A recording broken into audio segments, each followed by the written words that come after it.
सत्संगत जी, प्यार से कहना धन निरंकार जी। जो प्रमाण है ये उसी का है कि आप सब संत शुरू से ही वही शिक्षा ले रहे हैं जो युगों युगों से संतों ने बताया है कि कैसे ये संसार में सिर्फ प्यार की ज़रूरत है, कैसे संसार में अगर हम एक अच्छे मनुष्य बनेंगे तो ही ये हमारा जीवन सफल माना जाता है। कैसे हम अगर आए हैं तो हमारे जीवन की घड़ियाँ तो सीमित ही हैं, तो हमने जितना जीवन है उसको एक अच्छा जीवन कहलाने के लायक बनाना है तो क्या करना है।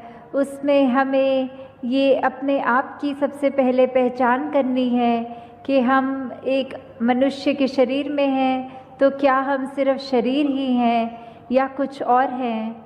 तो अगर इसी को ज़्यादा गहराई में लेके जाएं तो बात वही है कि ये परमात्मा जो है ये पूरे ब्रह्मांड के एक छोटे छोटे कण से लेके बड़े बड़े प्लैनेट्स और हर एक चीज़ में है। तो कैसे एक इसी का अंश हम सबके अंदर जो है उसकी पहचान जो हो जाए। और अगर कहते हैं कि जब ये प्राण निकल जाते हैं तो ये शरीर छोड़ने वाली बात जो आती है तो उसमें ये आत्मा जो है इसको जब पता लगता है कि हमने कहाँ जाना है, कहाँ से आए हैं, तो वो पहचान जीते जी ही करनी होती है। ये जो हमें सांस सभी मिली हुई है इसका पूरा फ़ायदा उठाते हुए अपनी पहचान इस परमात्मा की पहचान कर लें। तो कैसे ये जीवन में हमें जहाँ एक मनुष्य बनने की बात है तो ये गुण कौन से हैं जो हमें वाकई मनुष्य बनाएंगे, क्योंकि देखने में तो हम मनुष्य ही हैं। तो फिर ऐसे क्यों कहते हैं कि ये तो पशु के भी से भी ज़्यादा खराब है, ये तो एक हैवान की तरह कार्य कर रहा है, इसका सोच इसकी बोली तो बहुत ही खराब है। तो ऐसा क्यों होता है कि हम मनुष्य हैं फिर भी ऐसा व्यवहार करने लग जाते हैं। तो ऐसा व्यवहार अगर हम करते रहेंगे तो हर कोई जो भी हमें मिलेगा वो हमारे से एक पीछा छुड़ाना चाहेगा। वो कहेगा इस इंसान के साथ तो 10 मिनट भी बिताना मुश्किल है, ये तो बहुत ही ऐसी बातें बोलता है जो मन को ठेस पहुंचती है या कुछ ऐसा कार्य करता है जो अच्छा नहीं होता। तो कैसे हम इस ऐसी अपनी एक नेचर से हट के एक वाकई ही असली मनुष्य वाले कैरेक्टरिस्टिक्स एक वो गुणों को अपनाएं।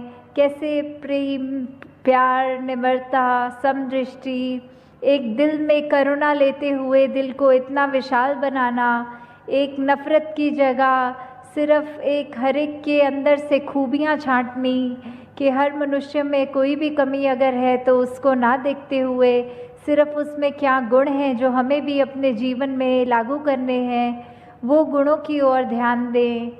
कैसे एक अगर उदाहरण है कि तेज़ाब होता है जो एसिड, अगर वो किसी भी बोतल में है, वो चाहे इतनी सुंदर बोतल भी क्यों ना हो, हमें अगर प्यास लगेगी तो हम वो तेज़ाब की बोतल चाहे कितनी भी आकर्षित लग रही हो उसको खोल के नहीं पिएंगे। हमें तो पानी चाहे ऐसी बोतल में भी मिल जाए जो दिखने में बहुत ही ख़राब हो, पर हमें पता है पानी के गुण क्या हैं, ये पीने से हमारी कैसे प्यास बुझेगी। तो हमने अपने आप ही वो पानी की चाहे एक साधारण लुकिंग बोतल ही हो उसी का चुनाव करना होता है। तो ऐसे ही हम चाहे बाहर से अपने तन को भी इतना सजा लें, इतने खूबसूरत लगने लग जाएं, पर अगर मन ही कड़वा है, हमारे सोच विचार में ही बहुत मैल है, दिल में मैल है, तो कोई हमारा उस तरह से हमारे संपर्क में भी नहीं आना चाहेगा। जबकि अगर मन साफ हो तो फिर हम दिखने में चाहे सुंदर हो ना हो तो एक वो फ़र्क नहीं पड़ेगा, क्योंकि हर कोई फिर हमसे वो एक खुशबू ही एक हमारा ग्रहण कर पाएगा।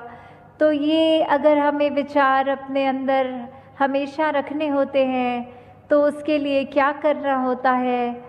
उसके लिए तो सिर्फ यही बात है कि पहले ये ब्रह्म ज्ञान को इसके साथ निरंकार को जोड़कर अपने हर पल में इस निरंकार को जब हम याद रख के ये जीवन बिताते हैं तो वाकई ही ये दिन, ये जीवन, ये पल, ये घड़ियाँ बहुत ही खूबसूरत हो जाती हैं। हमारे अंदर ऐसी अच्छे गुणों का एक असर दिखने लगता है। वो मार्ग एक सेवा, सुमिरन और सत्संग के द्वारा, जो आज भी जैसे सत्संग में अनेकों महापुरुषों ने इतने हमें ऐसी बातों के साथ रूबरू कराया कि वो बात अगर एक भी पकड़ के अपने जीवन में डालें तो वो जीवन कितना सुंदर बन सकता है। कैसे इस परमात्मा के साथ अगर ये जुड़ जाए, ये एक लगन लग रही है तो भक्ति वाकई ही हमारी इसमें हो रही है जीते जी। तो ये तो एहसास वैसा एहसास है जैसे एक माँ होती है, उसको अपने बच्चे को याद करने के लिए कोई ख़ास समय नहीं निकालना पड़ता। वो दिन का कोई भी अगर कार्य कर रही हो, जो बच्चा स्कूल गया है तो वो खाना भी बना लेंगी, वो ऑफिस में भी होंगी, वो कुछ भी ऐसा कार्य करेंगी, पर ध्यान यही होगा कि अभी बच्चा, उसका स्कूल में ब्रेक टाइम चल रहा होगा, अभी वो कोई एक सब्जेक्ट की उसकी क्लास चल रही होगी। तो ऐसे ही हम कोई भी कार्य करें तो इस परमात्मा का एहसास हमारे अंदर साथ साथ रह सकता है। कैसे हम अगर एक जीवन में ये बात अपना लें कि ये सुमिरन तो हम कुछ भी करते हुए कर सकते हैं, ये जब भी समय मिले सत्संग में आएँ और सब वो अच्छे बातों को, अच्छे गुणों को ग्रहण करें। कैसे फिर वो मन स्वयं हमारा सेवा के प्रति भी एक भागेगा कि ये करना है, हर एक के लिए, पूरी मानवता के लिए हम कुछ भी अपना अच्छा कंट्रीब्यूशन दे सकें तो वो हमें किसी को बताना नहीं पड़ेगा। खुद ही हमारा मन वो एक अपने समर्पित भाव से ये सेवा करने के लिए भी हर एक को वो एक रहेगा आगे। तो कैसे जीवन में हमें एक यही बातें रखकर कि हमें अपने जीवन में सिर्फ अपनी चेतनता के साथ, जब इस परमात्मा का हमें बोध हो गया तो ये चेतनता रखते हुए पल पल गुजारना है। और उसमें ही हमें ये एक सूझी मिल जाती है, एक ये रास्ता पता लग जाता है कि ऐसा कोई सिचुएशन है तो हमने क्या करना है। अगर मान लीजिए कोई, अगर बच्चे हैं, उनके एग्ज़ाम्स या पढ़ाई हर दिन वो बच्चा अच्छा करता है तो उसको अगर कोई सरप्राइज़ टेस्ट भी ले ले टीचर तो उसको बिल्कुल डर नहीं होता। पर अगर कोई ऐसा बच्चा है जिसने पढ़ाई ही नहीं करी तो उसको तो वो सरप्राइज़ टेस्ट से बहुत डर लगेगा कि इसकी तैयारी नहीं है और टीचर ने ले लिया। तो कैसे फिर वही बात कि हम अगर अपने पल पल में इस परमात्मा को डालेंगे तो कोई भी स्थिति आएगी जीवन में, हमें वो घबराहट नहीं होगी। वो परमात्मा हमारे आगे कोई भी एक परीक्षा रखे, उसमें हमने वो सही कर्म करना है, सही सोच रखनी है, सही व्यवहार रखना है, तो फिर हमें वो परमात्मा के सरप्राइज़ टेस्ट से भी डर नहीं लगेगा। और हमें हर स्थिति में पता लगेगा कि ये संतमति है, ये ही मार्ग है, इसको अपनाएंगे तो सब कार्य अपने आप एक सहज भाव में अच्छे अच्छे होते जाएंगे।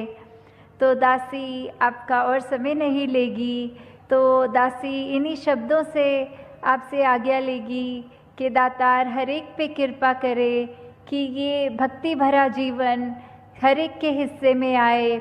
ये निरंकार प्रभु परमात्मा हर एक के जीवन में पल पल उस तरह हर एक कोई उसको याद रखे, जैसे ये सांसें हम ऐसे ले रहे हैं वैसे ही ये परमात्मा का सुमिरन अंदर चलता रहे।